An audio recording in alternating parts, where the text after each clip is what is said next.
पता है कि 1958 में यूएसए ने चांद को एक न्यूक्लियर बॉम्ब से पूरा का पूरा डिस्ट्रॉय करने का प्लान किया था। इन्हें शायद ये पता भी नहीं था कि अगर ये चांद को डिस्ट्रॉय कर देंगे तो उस वक्त जो हमारी इंसानी प्रजाति सांस ले रही है वो तो सिर्फ और सिर्फ चांद की वजह से ही है। उसका क्या होगा? समंदर में मछलियां जो तैर रही हैं, बाहर इंसान जो घूम रहे हैं, पक्षियां जो चहक रही हैं, बच्चे जो खेल रहे हैं, वो सिर्फ और सिर्फ चांद की वजह से जिंदा है। मतलब अगर गलती से भी चांद गायब हो जाए तो जो प्रलय उठेगा और वो प्रलय पूरी धरती को खत्म कर देगा। आज की इस वीडियो में हम ऐसे ही कुछ प्रलयकारी घटना के बारे में बात करने वाले हैं। तो चलिए शुरू करते हैं।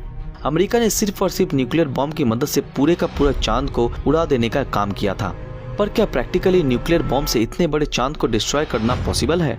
मून का डायमीटर लगभग 3474 किलोमीटर है और अगर हम अब तक का सबसे strongest nuclear bomb the teaser bomb जो कि रशिया का बनाया हुआ है उससे भी चांद को खत्म करने का प्लान भी करें तो हमें 600 बिलियन टिजार बॉम्ब की जरूरत पड़ेगी, वरना हम मून का कुछ भी बिगाड़ नहीं पाएंगे। क्योंकि मून का खुद का ग्रेविटेशनल फोर्स भले ही अर्थ से कम है, लेकिन फिर भी ये उतना ही ज्यादा है कि अगर उसमें इस धमाके से क्रैक आ जाए तो फिर भी चांद अपने एक भी पार्ट को खुद से अलग नहीं होने देगा। चांद का ग्रेविटेशनल फोर्स उसके हर एक पार्ट को उसके साथ जोड़ के रखेगा। इसी वजह से इंसान के लिए चांद को डिस्ट्रॉय कर पाना लगभग नामुमकिन है। लेकिन क्या होगा अगर चांद खुद ब खुद फट जाए तो? वेल, ये भी लगभग नामुमकिन है, क्योंकि चांद के अंदर तो कोई भी लावा मौजूद ही नहीं है कि वो फट के बाहर निकले। वक्त के साथ साथ चांद के अंदर का लावा खुद ब खुद जम के पत्थर बन चुका है। लेकिन ऐसा भी हो सकता है कि एक बड़ा सा एस्टेरॉयड आके चांद के ऊपर टूट पड़े और एक धमाके में चांद विस्फोट हो जाए। वेल, इस केस में ऐसा तो जरूर हो सकता है, पर चांद को नष्ट करने के लिए उस एस्टेरॉयड को काफी बड़ा होना पड़ेगा। और जिस एस्टेरॉयड की हम बात कर रहे हैं वो पूरे सोलर सिस्टम में सिर्फ 3 ही मौजूद है।